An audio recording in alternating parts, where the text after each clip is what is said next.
Hello and welcome to Low Carb Conversations. I'm your host, Leah Williamson, and I'm with my host, Holly Jean. Welcome, Holly.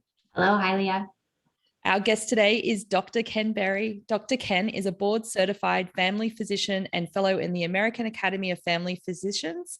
He's been practicing family medicine in rural Tennessee for over a decade. He's seen over 20,000 patients in his career, and you might know him from his popular YouTube channel and videos where he chats about low carb, ketogenic, carnivore, intermittent fasting, thyroid health, hormone optimization, and so much more. Very informative videos. Welcome to the podcast, Dr. Ken Berry. Hi, ladies. Thanks so much for having me on. We're really excited to chat with you. So yeah, thanks for coming on. So let's get into it. Dr. Ken, you said you used to be a fat, miserable, ignorant doctor. Would you mind telling listeners a bit about your journey and how you went from that to this? Sure. So in my younger life, I was very thin. I actually tried to gain weight and could not. And so I went to college, went to medical school. During my residency training, I started moonlighting in some small emergency departments in a small town. And then as soon as I finished my residency, I started a small family practice, which I always intended on being an emergency department physician. I liked the fast pace, and you never knew what was about to come in the door. But then my medical clinic practice really took off and became quite popular. And so I was working full-time in the clinic and then also full-time doing 12-hour shifts in the emergency department as well. And it was about that time that I started to gain weight quickly. And at that time, I was just eating junk food, just reach and grab, whatever, it didn't matter. Drinking sweet tea, which is a thing here in the southern United States. You dissolve as much sugar as you can in the tea without it becoming crystallized. Then you drink that. And it's delicious, there's no doubt. But I kept getting fatter. I started having lots of different medical issues.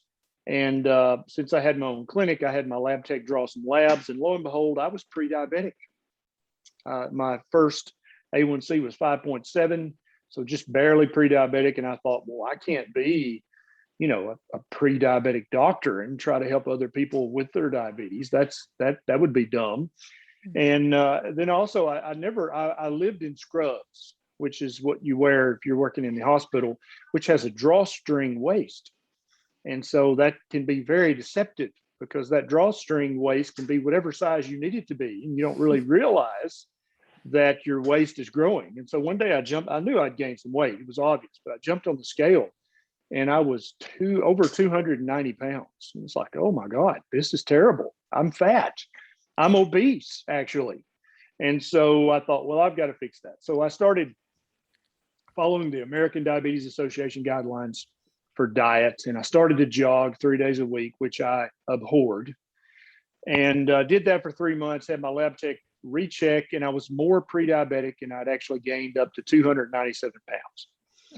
And it was at that moment I had a bit of an epiphany that maybe, just maybe, I don't know a damn thing about human nutrition. And maybe, just maybe, neither does the American Diabetes Association. So I really started reading far and wide outside of my medical box and the tiny amount of nutrition training I'd received in medical school. And I started following a paleo primal ancestral type diet. It was still very high in carbohydrates. And I maybe lost a little weight, not much, but during the interim of doing that for a couple of years, I kept reading about this ketogenic diet. And I thought, well, that's weird. I don't know what to think about that. But at the point where I was getting sicker and fatter, I thought, well, dude, you got to try something because here in the southern United States, people have a very common sense attitude about life. So, for instance, you would not take your car to a mechanic whose car wouldn't start. That'd be dumb, True. Right? Yeah. You wouldn't get your hair done by a hairdresser whose hair looked terrible. Right? Makes sense. Yep. Yeah. And all in that same vein, it occurred to me that you probably shouldn't take nutrition advice from a fat pre-diabetic doctor. That's probably also dumb.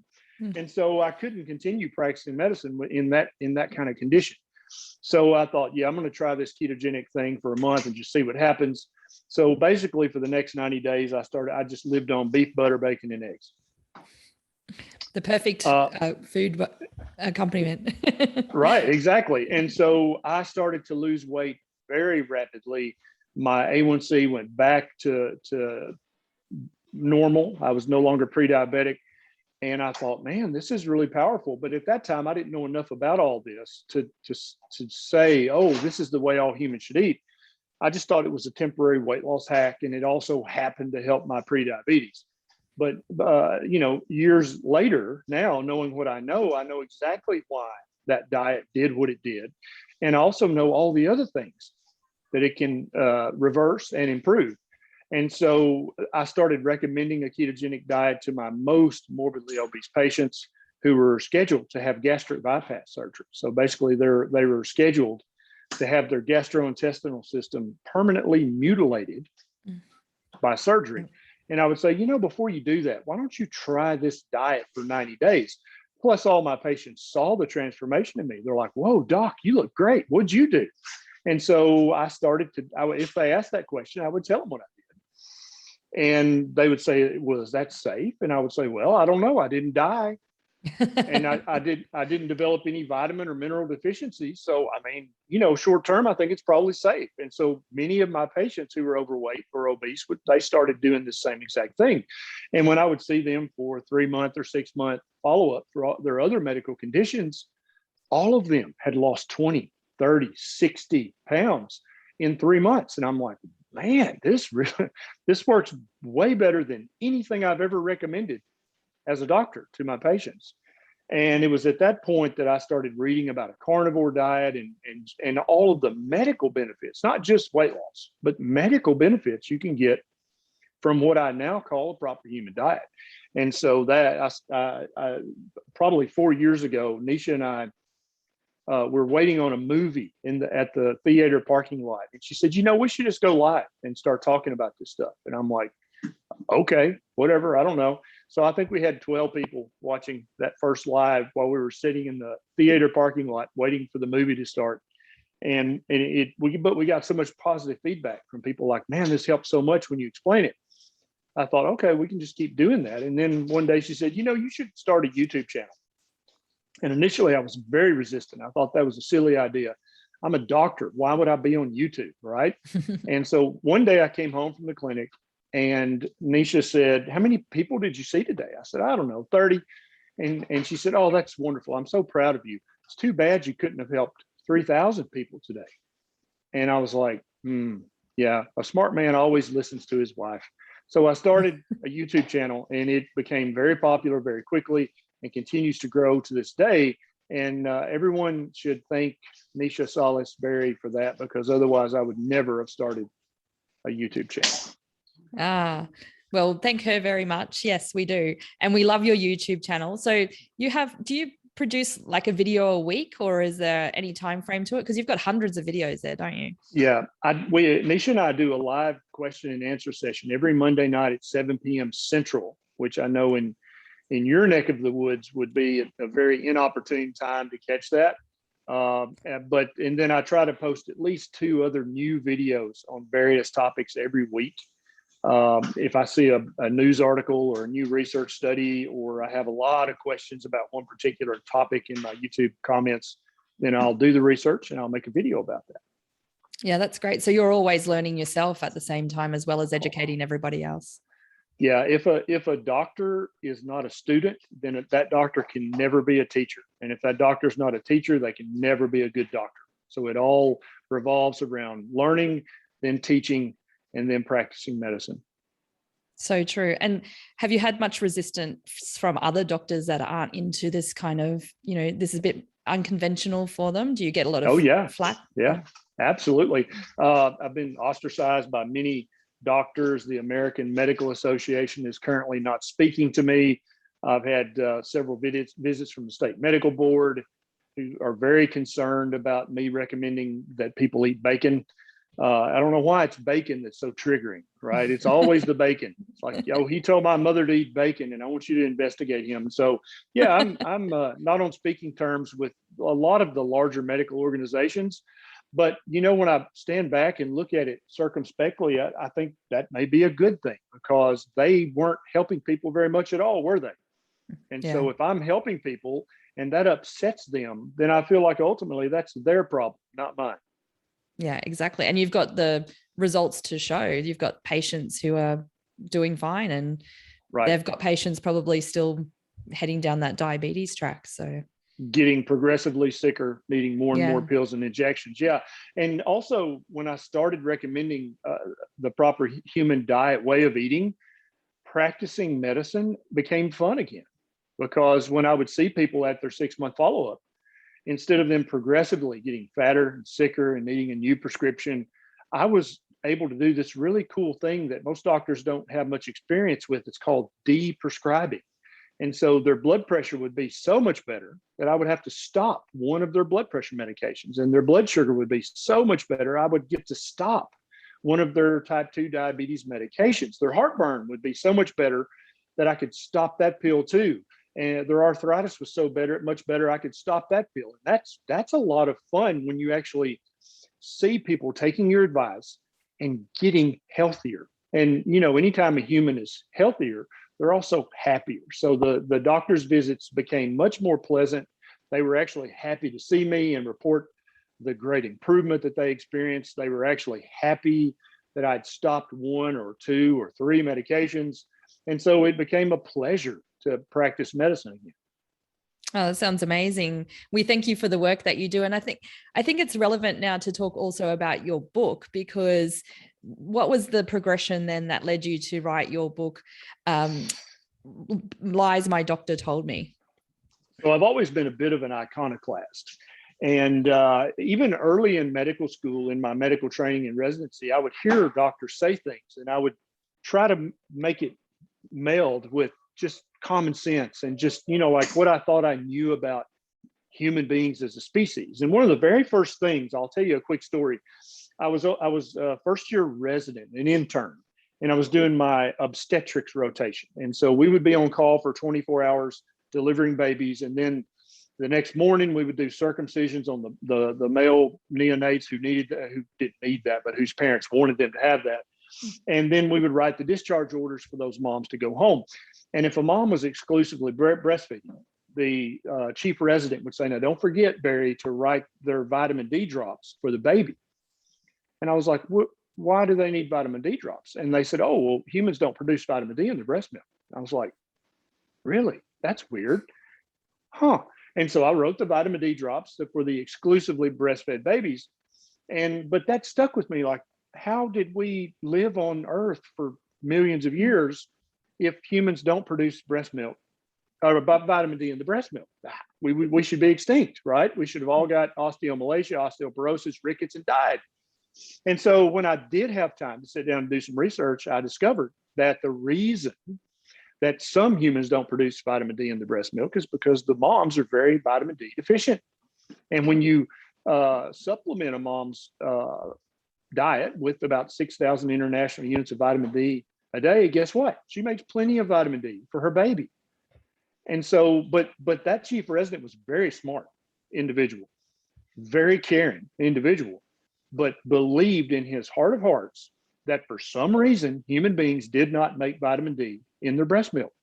And he believed that, and he was completely oblivious to the fact that can't be true. That makes no sense, or we would be extinct as a species. Does that make sense? And so that sort of thing was a huge red flag for me. And so I kept coming upon these red flags, like, if you have diverticulosis, you shouldn't eat nuts and seeds because that'll cause you to have a flare up of diverticulitis. And I'm like, really, nuts and seeds? Huh? That's weird. And so when I looked into that, again, completely and utterly untrue. It's been proven false, but it's a lie that doctors still tell their patients. And the reason I use the word lie instead of misconception or myth is because it's a doctor's duty to know. It's a doctor's, that's your literal calling in life, is to know what human beings should eat, what should help their health, what's bad for their health. And if you have a fiduciary duty to your patients, but yet you don't take the time and effort to know what you're talking about, That's more than just a misconception. In my opinion, that's a big fat professional lie that you're liable for and culpable for, and perhaps should even be punished for. So true. And why do you think doctors, are they resistant to change, or they just believe this one set of values and they just stick with it? So what do you get the feelings happening? Yes, all that and more. Doctors are very busy, and so they don't have time often to do the actual reading and research that they should be doing. And when I say research, I don't necessarily mean bench research in the laboratory. I'm talking about, you should be not only reading the articles that are published in your specialty, but you should be interested in human health, all human health. You should be reading outside of your specialty. You should be reading anthropology, because that's very important. Where we came from tells you why what's happening now is happening, probably. What about paleoanthropology? But most doctors, their eyes glaze over when you start saying, the Egyptians actually ate the diet that the American Heart Association is recommending, a plant-based diet that's very low in salt and saturated fat. And they had terrible heart disease, and they had terrible dentition. So why are we recommending a diet that's already been tried by a very large society? And we have thousands of mummified remains that we can look at their coronary arteries and say, oh my God, they had terrible coronary artery disease. Why are we recommending a diet full of whole grains and don't eat red meat and eat very low fat and eat lots of fruits and vegetables? Because that's exactly what the Egyptians did. They were known as the bread people by other cultures nearby them geographically. They ate so much whole grain bread, and their bread wasn't made from the modern GMO wheat. It was made from the ancient emmer wheat. So why are we recommending that? And if you ask the average doctor that, they're like, well, I didn't know that mummified remains of Egyptians was riddled with heart disease. I didn't know that. And also don't know what diet they ate. So how could I have known that? But I think there's a level of curiosity that's missing from doctors. I think doctors, once they matriculate, they think that they are now the doctor. They've hung up their student hat. And I think that's a huge mistake that any healthcare provider, if they ever think they know everything they need to know, that makes them dangerous. If they ever think, oh, I don't need to read outside of my discipline or my specialty, I think that makes that healthcare provider dangerous.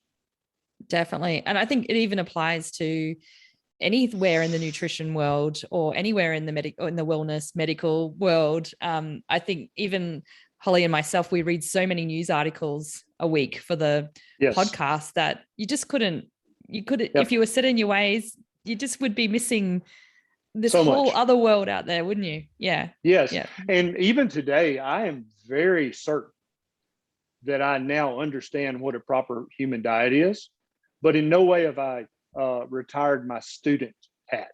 I still wear it every day. And I'm also happy to be proven wrong. And if you go back and watch some of my earliest YouTube videos, I've changed my mind on a few things, and I no longer promote those things. One of my very first videos that just went viral was keto-friendly vegetables you can eat as many as you want of, right? And at that time, I still believed 3.5, 4 years ago, I believed in the magic of plants. I thought that you had to have lots of plants in your diet or you just weren't eating a healthy diet. And I now know that that's completely untrue. And so if there was a relevant long-term control trial in humans that was published tomorrow that showed that eating red meat is bad, I would take that very seriously. And I would look into that study. I would read it several times. I would look at their supplementary information. And if that study indeed proved that red meat was bad for human being consumption, I would change my mind on that. But I'm confident that study will never be published because that would be like saying that breathing air is bad for a human, or drinking water is bad for a human, or that being unconscious when you sleep is bad for human beings. It would be on that same order of magnitude. Definitely. Well, that's so great. I'm really loving this conversation. I'm going to hand over to Holly now.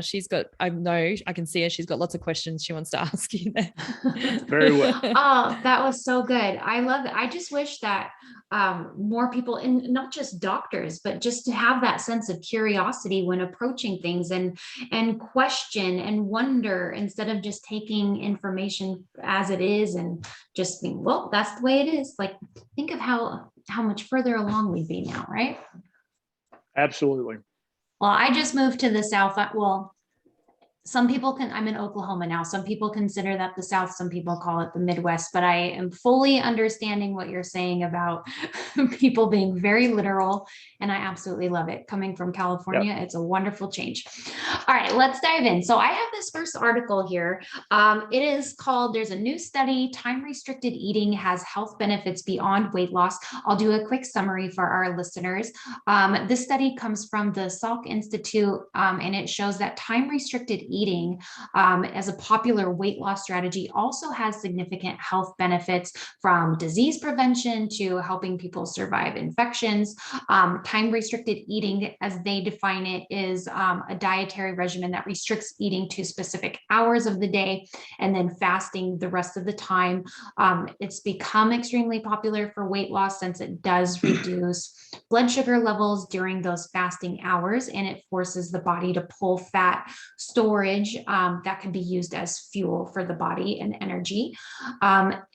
So it goes on to say that while some of the benefits depend on gender and age, the shocking findings indicate that time-restricted eating could be used as an inexpensive treatment for some of the most common conditions afflicting Americans, since it does improve glucose metabolism, it boosts immune response, and lowers inflammation.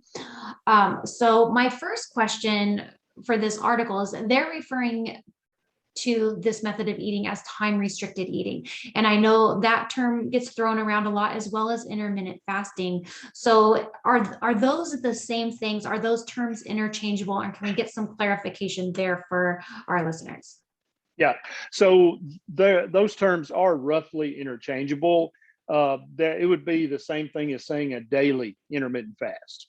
And so my good friend Jason Fung makes the excellent point that back in the 1950s, everybody was pretty slender, right? Morbid obesity was very, very rare. Type 2 diabetes was very, very rare, but they were eating cake and pie and cookies, and jams and jelly. They were eating all that.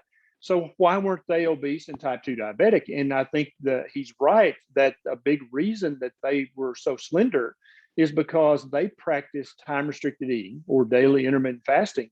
It was part of the culture in the society. And so you had breakfast at 7 or 8 a.m. And then that was it. You didn't eat again until you had lunch at noon. And then that was it. You didn't eat again until you had dinner at 5 or 6 p.m. Or if you were very wealthy, maybe 7 or 8 p.m., right?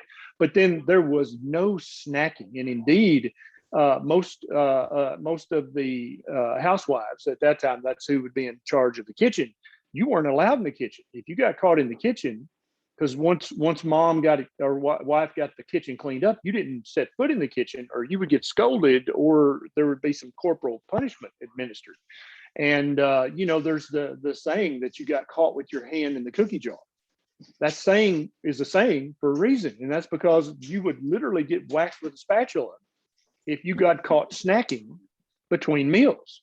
It was also very common practice back then, if a child was naughty, to be sent to bed without any supper, right? And so they actually did a much longer time restricted feeding or intermittent fast because they were naughty. And so the average person in the 50s was practicing a 16 or an 18-hour intermittent fast every single day of their life. So they were practicing time restricted feeding. They were eating between 8 a.m. and 5 p.m. And that was it. 3 distinct meals with no snacking in between, and definitely no snacking after dinner and before breakfast. That just was not done. And I think he's exactly right. And so how does time restricted feeding or daily intermittent fasting, how is it healthy? So when you don't eat, you're correct that your blood sugar returns back down close to normal or goes to normal. But that's probably not the most important thing that changes. When your blood sugar is normal, then your insulin level also returns back to normal or close to it. And that's the hormone that allows your fat cells to start to mobilize fat that can be burned as fuel, right? And so when you're out living your life and not eating, you burn fat for fuel. That's why we store fuel. That's why every mammal on the planet stores fat, is it's stored energy, so that if you're not eating, you don't just collapse and pass out. You just start breaking down and mobilizing fat that's stored in your fat cells, and you burn that for energy in the form of ketones and fatty acids and triglycerides. And so that's the power of it. But also when you're not eating, a process called autophagy starts to increase, and a process called mitophagy starts to increase as well. And so if you have an old damaged cell somewhere in your body, then your body just breaks that cell down, breaks it up into its constituent parts, and uses some of it for fuel, and then uses some of it as recycled materials to build a new, healthy, vibrant cell. That same exact process happens in all of your cells to the mitochondria as well. When you're not eating, you'll break down a mitochondria that's malfunctioning or that's getting too old to be optimally functioning. You'll break it down and you'll use the parts to make new, vibrant, healthy mitochondria. Those two things go so far towards improving your health, that not only internally with processes that you cannot see, but even in your skin. And so L'Oreal and Maybelline and all the other big cosmetic manufacturers probably hate when I say this, but there is not a single cosmetic product that you can buy at the store and put on your skin that's going to make your skin more resilient, more soft, more supple, more springy, and youthful looking than intermittent fasting or time restricted eating. Though, because you're literally, every skin cell on your body is replaced every 2 to 4 months. And so if you're building those cells out of inappropriate slow poison foods, that's part of the modern diet, then by definition, you have cells that are somewhat disabled in their ability to do the job. But then also, if you're eating 3 meals a day with snacks before and after each meal, you're never getting to a rate of autophagy where you can replace those skin cells quicker with new, very healthy cells.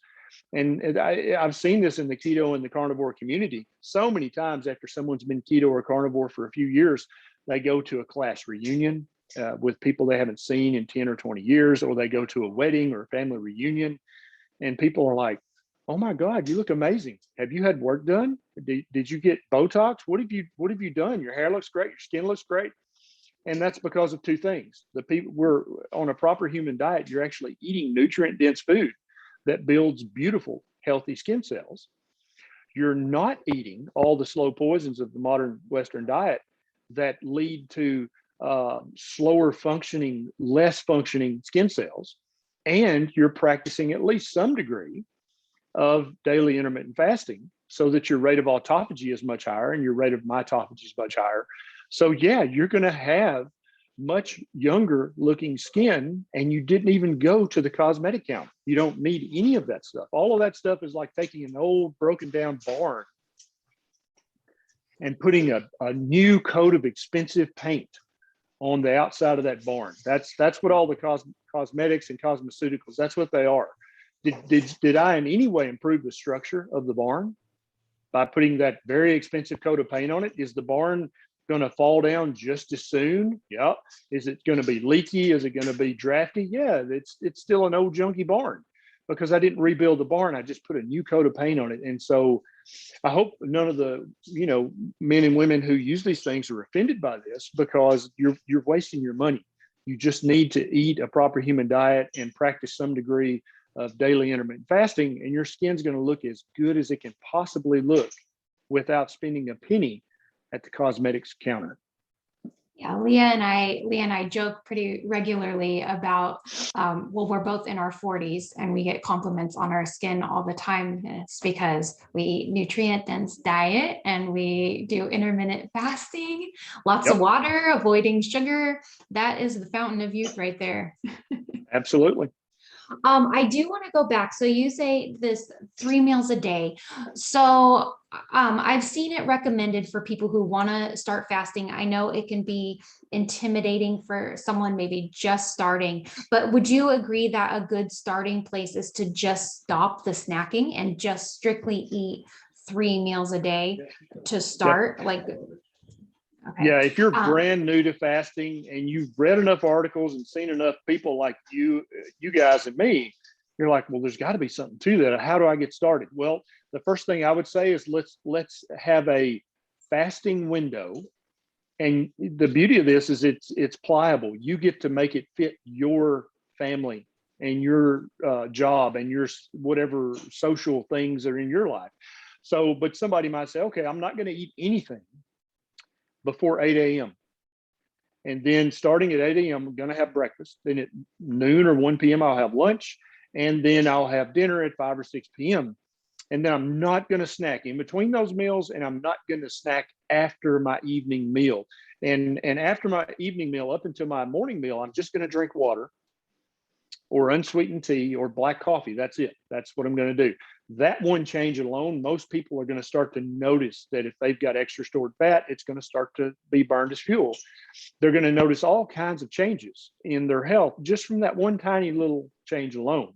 And then what happens if you start to fill your breakfast, lunch, and dinner with nutrient-dense foods that are high in fat and high in protein, which is what every meal should be filled with, you're not going to be nearly as, the cravings they'll go away. And just the snacky, I want to snack, now, all that stuff goes away if you're eating enough fat and protein.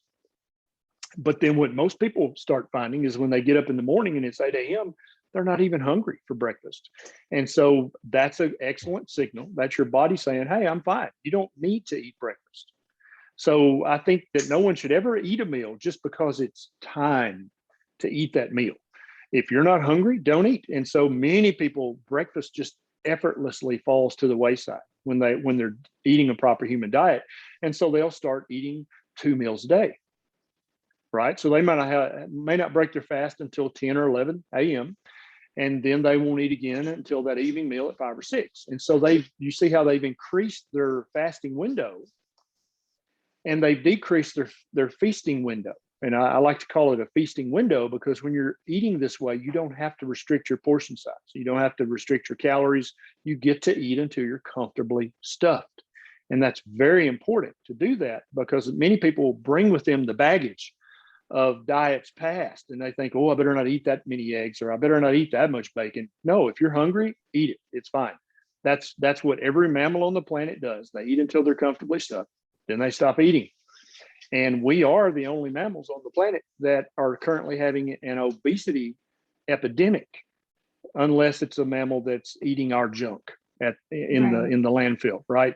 So any animal in the wild, there is no such thing as an obesity epidemic. We have one because we're snacking multiple times a day, eating high carb meals, high carb snacks, and we're not practicing any degree of daily intermittent fasting.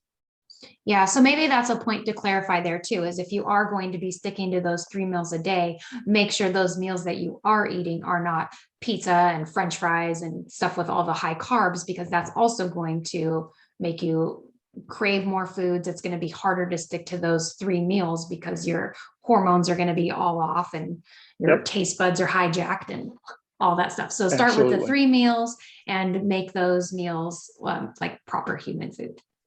Absolutely. Okay. So you already kind of touched on the skin. So I want to throw it to Leah now, because I think this next topic about skin is really beneficial to jump to. So I want to go ahead, Leah. Yeah, thank you. So the next article I have is called, I thought my skin tags were an STD, but they're actually harmless.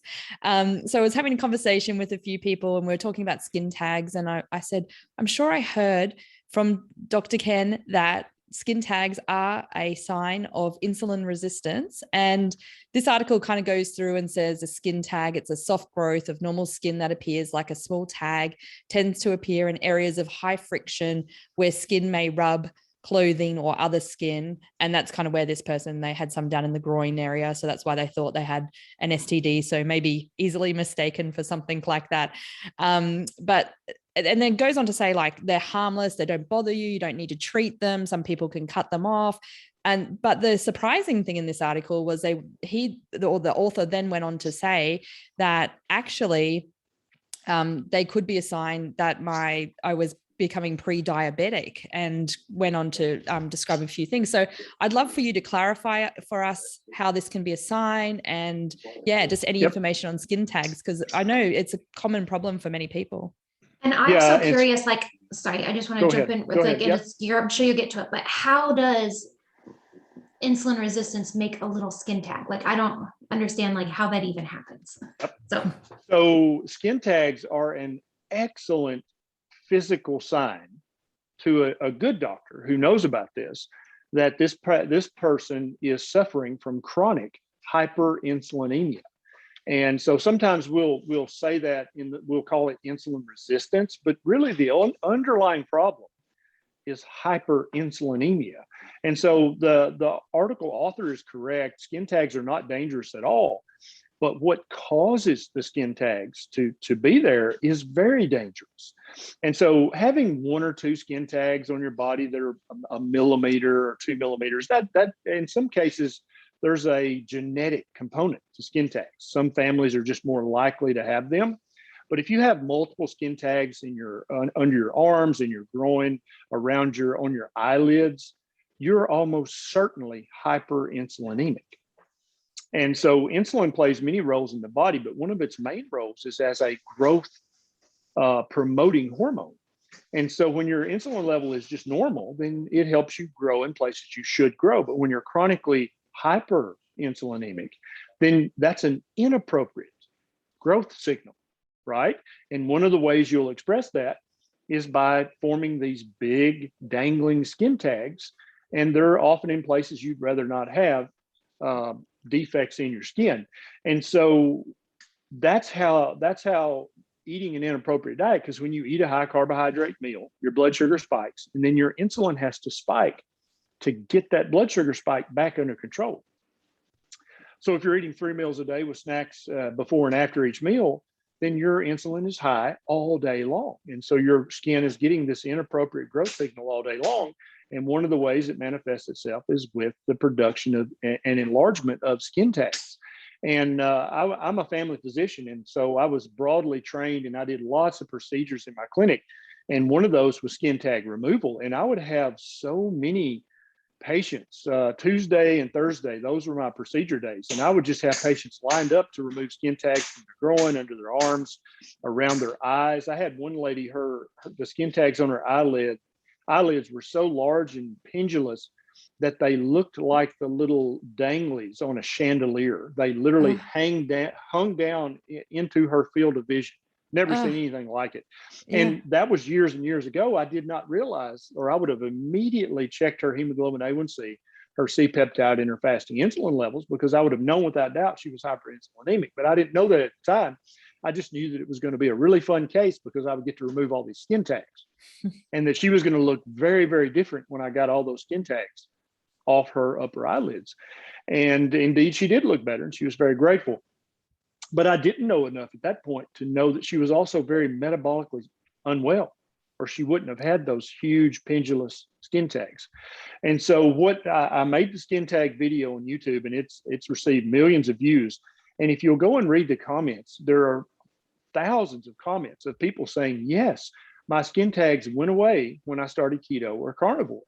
After 3 months, 6 months, a year of keto or carnivore, all my skin tags, it's like my skin reabsorbed them because they're inappropriate growths. They shouldn't be there to start with. Your skin knows that, but it can't do anything about it if you're hyperinsulinemic all day long, every day. But once you correct your blood sugar and correct your hyperinsulinemia, then the skin can say, okay, this tag doesn't need to be here. I'm going to start reabsorbing that through the process of autophagy, right? And so if you could just see a time lapse over 6 months, the skin tag is just going to get smaller and smaller and smaller and go completely away. And then I have a second kind of comment in that video where people say, I saw this video and I thought, and I went to the bathroom and I looked. Lo and behold, my skin tags are gone. I hadn't even noticed it, but I used to have this big skin tag in my groin or under my arm, and it's gone. And I didn't even realize that until I saw this video. And so if people listening to this, if you have 1 or 2 1 millimeter skin tags, not a big deal. You may or may not be hyperinsulinemic. But if you have multiple very large skin tags and you're developing new skin tags pretty often, you're almost without doubt hyperinsulinemic. You're metabolically unwell. You almost certainly have metabolic syndrome. And you need to fix your diet immediately, because although the skin tags are not dangerous, the process that's leading to your skin tags is very dangerous. Isn't the body an amazing thing? It just knows what to do, and it gives us all these warning signs, throws all these things at us. And, yeah, you know, and it feels like, you know, sometimes it feels miraculous, or it feels like magic, but it's not magic. It's just physiology. When you stop poisoning your body and give it a chance to heal, then it does just that. And I think this is a good example too of how we can't compartmentalize the body either, because someone with skin tags is going to go to a dermatologist and having no idea that maybe it's the endocrinologist that's going to be helpful with that. So it's just, everything's so related. And that's why every doctor needs to be curious. And that's why every doctor needs to read outside their area of specialty. If a dermatologist does not know this one key fact, then they're going to happily just remove all the skin tags all day long. And they're going to think in their mind, well, these people just have their genetics. They're just skin tag producers. It would never occur to them, maybe this is a sign of an underlying metabolic disorder, right? And then the endocrinologist, all day long, they're going to see people with skin tags. But if they don't know that that dermatological sign is intimately related with hyperinsulinemia, they'll just think it's a coincidence that all their patients have skin tags. Yeah. That's such great information. Thanks for sharing that with us. I'm going to change a little tact now and just ask you if you have anything coming up. I heard that you have a new doco series coming out that you're participating in. Is that right? Called Reversed? Yes. It's called Reversed, and it actually premieres on the 24th. Is it the 24th there yet? It's the 24th today. Yeah, I'm in the future. Okay, all right. So it's premiering today where you're at, and it's on a network called Glued TV, GLEWED. And if you have, I don't know if you guys have Roku there, but if you do, you can get it on that. If you have Apple TV, you can get it on that. If you have a Fire Stick from Amazon, you can get Glued TV on that. But also there's an app on it, every iPhone and every Android in the App Store for Glued TV. So you can just watch it. You can download the app and watch it for free on your cell phone if you don't have access to a smart TV or any of those other streaming services. There's 9 episodes. We actually went to Costa Rica and filmed this with 4 people who had some degree of pre-diabetes or type 2 diabetes. And in 7 days, one of the ladies there who had very severe uncontrolled type 2 diabetes was on a ton of insulin. She had an insulin pump and then would also use injectable insulin as well. In the 7 days we were there, she was able to stop almost all her insulin. Wow. And then one of the other house guests had to stop one of his blood pressure medicines in just that 7 days because his blood pressure was already returning to normal. And he was getting lightheaded when he would stand up because of that, because he was now on too much blood pressure medicine. So we had to stop one of his blood pressure pills while he was in Costa Rica before he ever got back home.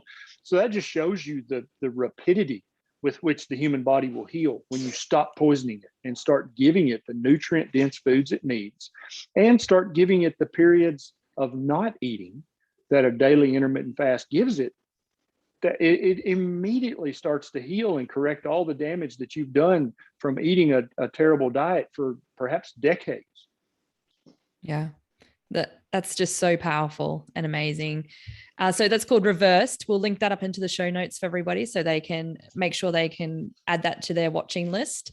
Yes. And anything else coming up? I know you usually do a lot of conferences. I know the world's been a bit closed. You haven't been out to Australia yet, have you? So I have not. I would love to come to Australia and do a keto or a carnivore conference with you guys, but I think currently that's probably not an option. No, but maybe in the future. In the future when we get back to normal, or when we basically demand a new normal, we'll actually be able to travel and meet up with each other again in person one day soon. I also, have the Lies My Doctor Told Me book that's on Amazon. It's in all bookstores, but it's on Amazon. And then I'm working on a new book called The Proper Human Diet, which hopefully will be out by the holidays. We'll see. I've got a bit of ADHD, so sometimes it's hard to make me sit still and focus. And then I try to post 2 or 3 new videos on my YouTube channel every week about all kinds of different topics in medicine, nutrition, and health. So I'm also on Twitter. If I'm feeling salty, I'll get on Twitter and fight with somebody. If I'm feeling, loving and caring, I'll get on Instagram and share something soft and cuddly. I'm on all social media because that's where people are. And my job is to help people be healthier. And so I have to go where the people are in order to do that. Love it. Love it so much. We'll share all of those links for you. And hopefully when the book's completed, we'll get you back on and we'll do a bit of a book review and have a chat about that. I think that would be awesome. Absolutely. Absolutely. Yeah. Thanks so much for having me today. It's been a pleasure. Yeah. Thank you. And thanks for so much information and doing what you're doing and spreading that good word of proper nutrition out to everyone. We really appreciate it. The world needs more people like you getting that message out. So thank you. Thank you so much. That's the end of today's episode. Our theme music is created by Andrew Bowden and our production services are by Kevin Kennedy Spain of Disc of Light Media. Have a great week, everyone. Have a great week.